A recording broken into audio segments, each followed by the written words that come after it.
여러분 혹시 지금 이 순간에도 웹브라우저 탭을 막 수십 개씩 띄워놓고 계시진 않나요? 하하하. 아마 이 방송 들으시는 분들 중에 뜨끔하시는 분들 꽤 많으실 겁니다. 그렇죠. 아니면 그 옵시디언이나 노션 같은 툴에다가 막 수천 개의 노트를 정신없이 스크랩하고 정리하고 계실지도 모르겠는데요. 네, 저도 사실 매일매일 그렇게 정보를 긁어모으고 있거든요. 약간 강박적으로요. 맞아요. 다들 비슷할 겁니다. 자, 그렇다면 오늘 아주 도발적인 질문을 하나 던지면서 시작해 보겠습니다. 여러분의 뇌, 그러니까 매일매일 여러분의 그 지식과 통찰이 쌓여가는 이른바 제2의 뇌는 과연 얼마에 상장될 수 있을까요? 와, 듣자마자 진짜 굉장히 도발적으로 느껴지는 질문이네요. 상장이란요? 좀 충격적이죠?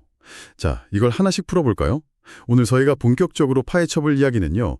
여러분의 하드디스크에서 고이 잠자고 있는 이 파편화된 메모들을 시장에서 당장 거래될 수 있는 수익형 자산으로 바꾸는 구체적인 실전 전략입니다. 네, 다시 말해서 우리가 흔히 PKM, 즉 개인 지식 관리라고 부르는 이 데이터베이스를요. 웹3 인프라를 활용해서 증권형 토큰, 그러니까 STO나 조각 투자, DAO 형태로 발행하는 아주 획기적인 방법에 대한 이야기죠. 맞습니다.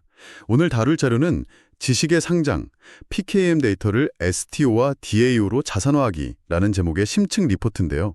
단순히 글을 예쁘게 정리하는 팁이 아닙니다. 내 지식을 진짜 돈이 되는, 거래 가능한 자산으로 만드는 법을 파헤쳐보는 게 오늘 저희의 미션입니다. 이게 진짜 발상의 전환이거든요. 우리가 매일 그 엄청난 양의 정보를 기록하면서도 왜 지금까지는 이게 돈이 되지 않았을까? 그 근본적인 문제 제기에서 출발해야 합니다. 그러네요. 노션에 아무리 글을 많이 써도 당장 제 통장에 돈이 꽂히는 건 아니잖아요. 그렇죠. 왜냐하면 그 지식들이 유동화될 수 있는 구조, 그러니까 시장에서 쉽게 사고팔 수 있는 자산의 형태를 갖추지 못했기 때문입니다. 하지만 이걸 더 큰 그림과 연결해 보면 현재 거대한 자본시장의 판도가 완전히 바뀌고 있다는 걸 알 수 있습니다. 자본시장의 판도라면 어떤 식으로 변하고 있는 건가요? 과거에는 기업의 가치를 평가할 때 건물이냐 기계냐 이런 눈에 보이는 유형 자산이 중요했잖아요. 그런데 지금 데이터들을 보면 S&P 500 기업 가치의 약 80에서 90%가 무형 자산에서 나오고 있습니다. 90%요? 와, 그러면 브랜드나 소프트웨어, 데이터 같은 눈에 보이지 않는 것들이 시장을 완전히 지배하고 있다는 거네요? 맞습니다. 여기서 그 전설적인 투자자인 나발 라비칸트의 철학을 인용해 볼 수 있는데요. 그가 이런 말을 했죠. 미래에 가장 가치 있는 자산은 연결된 지식 그래프다라고요. 연결된 지식 그래프요? 근데 그걸 어떻게 거래한다는 거죠? 검증된 지식 그래프가 블록체인 위에서 토큰화될 때 우리는 비로소 지능의 액상화라는 현상을 경험하게 됩니다. 누구나 AI를 써서 뻔한 정보를 만들 수는 있죠. 하지만 특정 산업의 최전선에서 개인이 직접 경험하고 정제해낸 통찰은 여전히 엄청난 희소성을 가집니다. 아, 그러니까 누구나 챗 GPT로 뽑아낼 수 있는 그런 평범한 글이 아니라 진짜 내 경험이 녹아든 인사이트를 말하는 거군요? 네, 바로 그겁니다. 예를 들어 한국 B2B 사스 시장의 실패 사례를 분석한 실무자의 데이터는 AI가 절대 대체할 수 없거든요. 이런 희소한 데이터가 토큰화되면 뉴욕에 있는 기관 투자자가 한국에 있는 제지식 토큰을 매수하는 글로벌 지식 마켓이 열리는 겁니다. 와, 제 파편화된 노트들이 그냥 원석이 묻힌 흙더미라면 이걸 잘 연결한 지식 그래프는 세공된 다이아몬드 목걸이가 되는 셈이네요. 완벽한 비유입니다. 그런데 제가 쓴 노션 페이지가 갑자기 주식처럼 거래된다는 게 구조적으로 정확히 어떻게 가능한지 아직 살짝 감이 안 오거든요. 무작정 내 메모장을 전부 토큰으로 만들어서 팔 수는 없겠죠. 이걸 자산화하려면 무엇을 팔고 무엇을 남길 것인가를 아주 명확히 체계화해야 합니다. 이게 바로 자산 구조화의 핵심인데요. 자, 여기서부터 정말 흥미로워집니다. 제 메모들을 도대체 어떻게 분류하고 쪼개야 하는 건가요? 우선 데이터의 성격에 따라서 첫 번째 분류축을 세워야 합니다. 과거 3년간의 마케팅 실험 기록 같은 건 한번 완성되면 변하지 않죠. 이런 건 정적 자산으로 분류합니다. 아하, 이미 완결된 보고서 같은 느낌이네요. 그럼 동적 자산은요? 동적 자산은 매월 혹은 매주 업데이트되는 데이터베이스입니다. 예를 들면 글로벌 AI 규제 동향 DB 같은 거죠. 계속 살아 움직이며 가치가 더해지는 자산입니다.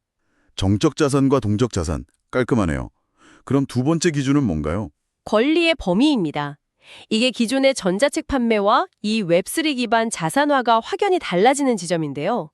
크게 사용권, 수익권, 의결권으로 나눕니다. 사용권은 왠지 알 것 같아요. 특정 NFT를 가진 사람만 제 노션을 열람할 수 있게 해주는 그런 권한 맞죠? 네, 맞습니다. 그런데 여기서 매력적인 부분은 바로 수익권과 의결권이 결합될 때입니다. 수익권은 쉽게 말해 STO, 증권형 토큰이죠. 제 지식을 기반으로 유료 강의나 컨설팅 수익이 발생하면 그 수익의 일부를 토큰 보유자들에게 자동으로 배분해 주는 겁니다. 와, 제 지식에 투자한 사람들이 제가 번 돈의 일부를 배당금처럼 받아간다는 거잖아요. 이거 진짜 일반적인 크라우드 펀딩이나 전자책 판매랑은 아예 차원이 다른데요? 그렇죠. 게다가 의결권까지 더해지면 커뮤니티 시너지가 폭발합니다. 특정 토큰을 가진 사람들이 자, 우리 다음 분기에는 어떤 주제를 연구할까요? 하고 투표를 통해 직접 결정하는 거거든요. 그러니까 단순한 독자가 아니라 제1인 지식기업의 주주이자 이사회 멤버가 되는 거네요. 교육이나 컨텐츠 DAO들이 이런 식으로 보상과 거버넌스를 결합해서 이른바 런-투-언 모델을 만들고 있다는 게 바로 이런 맥락이군요. 정확합니다. 단순히 읽고 끝나는 게 아니라 생태계에 기여하고 보상받는 구조가 완성되는 거죠. 이론은 너무 매력적인데요. 이제 진짜 현실적인 질문 하나 드릴게요. 당장 제 옵시디언이나 노션 데이터를 어떻게 DAO로 발행할 수 있는지 그 5단계 실전 로드맵을 좀 알려주시죠. 네, 행동 지침으로 바로 들어가 보죠. 첫 번째 단계는 정제입니다. 파편화된 메모 상태로는 안 되고요. 특정한 문제에 대한 완결된 해결 경로로 연결해야 합니다. 아까 말씀하신 B2B 세일즈 자동화 방법론처럼 하나의 뾰족한 주제로 잘 꿰어야 한다는 거군요. 맞습니다. 그 다음 2단계는 가치 제한, 즉 백서 작성입니다. 투자자들에게 이 데이터를 사면 연간 1000시간의 리서치를 줄여준다. 같은 정량적이고 확실한 ROI를 제시해야 합니다. 제 메모 좋아요가 아니라 명확한 숫자로 설득하라는 거네요. 네. 그리고 여기서 Exit to DAO 개념을 꼭 언급해야 합니다. 개인이 독점하는 게 아니라 결국 커뮤니티로 권한을 넘기겠다는 스토리텔링이 필요하죠. 오, 멋지네요. 그럼 3단계는요? 3단계는 토큰 이코노미 설계입니다. 아까 말한 권리들을 기능별로 분리하는 건데요. 예를 들어 100개의 U토큰을 가진 사람은 열람만 가능하고 S토큰 홀더는 순이익의 30%를 배분받는 식으로 정교하게 짜야 합니다. 권리를 무작정 섞는 게 아니라 토큰 종류별로 역할을 명확히 나누는 거군요. 듣다 보니까 이 과정이 진짜 1인 기업이 상장, 이거 IPO 하는 과정이랑 완벽하게 똑같네요. 그렇죠. 옵시디언에서 링크랑 태그 정리하는 게 기업의 재무제표를 깔끔하게 만드는 회계 감사랑 같은 거잖아요. 정말 찰떡 같은 비유입니다. 자, 이렇게 설계가 끝나면 4단계 인프라 구축으로 넘어갑니다. 많은 분들이 여기서 코딩을 걱정하시는데 전혀 필요 없습니다. 와, 코딩이 필요 없다고요? 솔직히 저는 문과라서 스마트 컨트랙트 이런 거 하나도 모르거든요. 요즘은 툴체인이 너무 잘 되어 있습니다. 우선 미러라는 플랫폼을 통해 백서를 발행하고 펀딩을 받을 수 있고요. 신디케이트라는 툴을 쓰면 법인 없이도 아주 쉽게 DAO 자금을 투명하게 관리할 수 있습니다. 미러랑 신디케이트 메모에 둬야겠네요. 그리고 렌즈 프로토콜을 활용해서 여러분만의 온체인 소셜 그래프를 구축하는 겁니다. 실제로 시드클럽 같은 곳들이 이런 인프라를 너무 잘 활용하고 있죠. 그렇게 툴을 세킹하고 나면 마지막 5단계로 넘어가는 거군요. 네, 5단계는 DAO 거버넌스 가동입니다. 지식 생태계에 기여한 사람들에게 보상을 주고 우선적으로 연구할 토픽을 커뮤니티와 공동으로 설계하면서 굴러가기 시작하는 겁니다. 결국 복잡한 블록체인 기술 자체보다 나와 내 지식에 투자해준 커뮤니티 간의 신뢰가 핵심이네요. 지식 창작자가 지식을 쥐고 있는 게 아니라 엑시트하는 게 곧 DAO 발행이 된다는 의미가 확 와닿습니다. 맞습니다. 하지만 이 지점에서 아주 중요한 질문이 하나 떠오르네요. 모든 혁신적인 투자에는 반드시 리스크가 따르지 않습니까? 그렇죠. 수익이 있는 곳에 위험이 있죠. 안전모를 좀 써야 할 타이밍인가요? 네, 단단히 쓰셔야 합니다. 지식 토큰화라는 이 새로운 개척지에는 치명적인 법적, 구조적 함정들이 도사리고 있거든요.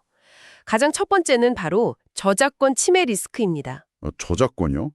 하긴 제가 다른 사람 블로그 글이나 뉴스 기사를 무단으로 막 섞어서 토큰으로 팔면 당연히 문제가 되겠죠. 그건 혁신이 아니라 그냥 도둑질입니다. 외부 데이터를 가져오더라도 온전히 내 고유의 IP인 레이어가 무엇인지 철저하게 구분하고 증명할 수 있어야 합니다. 자신만의 오리지널리티가 없으면 자산 가치도 없는 거죠. 그렇군요. 내 경험으로 씹어 소화시킨 오리지널 인사이트만 상장할 수 있다. 두 번째 리스크는 뭔가요? 두 번째는 탈취 중앙화의 역설입니다. 블록체인 정신에 심취해서 내 지식을 퍼블릭하게 싹 다 공개해버리면 어떻게 될까요? 누구나 무료로 볼 수 있으면 희소성이 없어지니까 프리미엄이 사라지겠네요.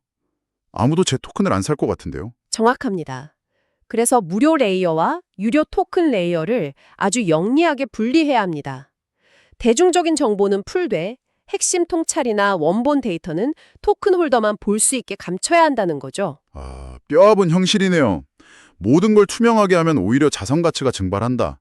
법적인 규제 같은 건 없나요? 토큰 발행하면 당국에서 예민하게 보잖아요. 그게 세 번째 규제 준수 리스크입니다. 처음부터 막 우리 STO 발행합니다, 수익 나눠드려요 이러면 각국 자본시장법의 철퇴를 막기 아주 쉽습니다. 와, 상상만 해도 아찔하네요. 그럼 어떻게 시작해야 안전한가요? 처음에는 접근 권한만 주는 멤버십형 NFT로 시작하는 걸 권장합니다.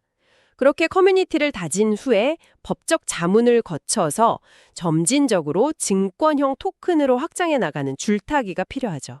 동아리 회원권으로 시작해서 주식으로 키워가라. 아주 현실적인 조언입니다. 그리고 마지막 리스크는 거버넌스 취약점입니다. 모든 걸 투표로 결정하려고 하면 토큰 집중 문제나 투표 피로도가 생겨서 DAO가 멈춰버리거든요. 사소한 거 하나까지 맨날 투표하라고 알람 오면 다들 지쳐서 나가 떨어지겠네요. 그렇죠. 그래서 일상적인 운영은 코어 팀에 과감히 위임하고 중요한 안건만 투표에 붙이는 하이브리드 구조를 권장하고 있습니다. 그래서 이 모든 게 대체 무슨 의미일까요? 정리해보자면 섣불리 남의 유료 리포트를 긁어모아서 대박을 노리다가는 범법자가 될 수 있으니 자신만의 오리지널 인사이트를 분별하는 눈이 먼저 필요하다는 거네요. 완벽한 요약입니다. 이제 지식은 단순히 머릿속에 소유하는 것을 넘어서 투자하고 배분하는 진짜 자본이 되었습니다. 과거의 부자라고 하면 넓은 땅을 가진 지주였잖아요.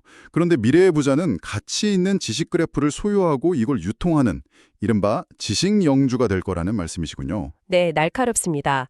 오늘 청취자 여러분이 노션에 적어내려간 한 줄의 메모 혹은 옵시디안에 무심코 연결한 태그 하나가 단순한 텍스트가 아니라는 걸 기억하셔야 합니다. 맞아요. 미래자본시장에 심는 자산의 씨앗인 거잖아요. 그렇습니다. 그래서 당장 이번 주말에 여러분의 노션 페이지나 옵시디언을 열어보시길 바랍니다. 과연 내 노트 중에 무엇을 유동화할 수 있을지, 어떤 걸 자산으로 정지할 수 있을지 꼭 한번 고민해 보셨으면 좋겠어요. 여러분, 주말 계획이 하나 추가되셨네요. 자, 이제 마무리를 할 시간인데요. 전문가님, 마지막으로 우리 청취자분들께 던지고 싶은 좀 도발적인 생각 하나 있을까요? 네, 오늘 논의에서 한 걸음 더 나아가서 이런 상상을 한번 해보죠. 만약 여러분의 지식 그래프가 완벽하게 토큰화되어서 시장에 상장되었다고 칩시다. 네, 아주 성공적으로 상장한 지식 영주가 된 거죠. 그런데 어느 날 미래의 거대 AI, 그러니까 AGI가 등장해서 여러분의 그 고품질 데이터를 학습하고 싶어 한다면 어떨까요? 오, 챗 GPT 같은 초지능이 제 데이터를 원한다고요? 그렇죠. 무료로 긁어가는 게 아니라 그 AI가 여러분의 DAO에 정식으로 합류해서 토큰을 매수하는 겁니다. 그리고 데이터를 쓴 만큼 배당금을 지불하는 하나의 투자자이자 소비자가 되는 거죠. 와, 잠깐만요. 그러니까 AI가 제 지식 펀드의 주주가 된다는 말씀이신가요? 맞습니다. 지식의 가치가 더 이상 인간들 사이에서만 거래되는 게 아니라 AI에게도 직접 평가받고 투자받는 시대가 오는 거죠. 와, 진짜 소름 돋네요. 여러분, 오프닝 때 제가 여러분의 뇌는 얼마에 상장될 수 있을까요? 라고 여쭤봤었죠. 여러분의 지식을 평가할 다음 투자자가 뉴욕의 펀드 매니저일지 아니면 미래의 거대 AI일지 모르는 일입니다. 여러분의 뇌, 정말 상장할 준비가 되셨습니까? 정말 흥미진진한 미래가 아닐 수 없습니다. 오늘 저희가 준비한 심층 탐구는 여기까지입니다. 스스로 여러분의 노트를 열고 더 깊이 탐구해 보시길 바라며 저희는 다음 시간에 더 놀라운 이야기로 찾아오겠습니다. 함께해 주신 여러분 감사합니다.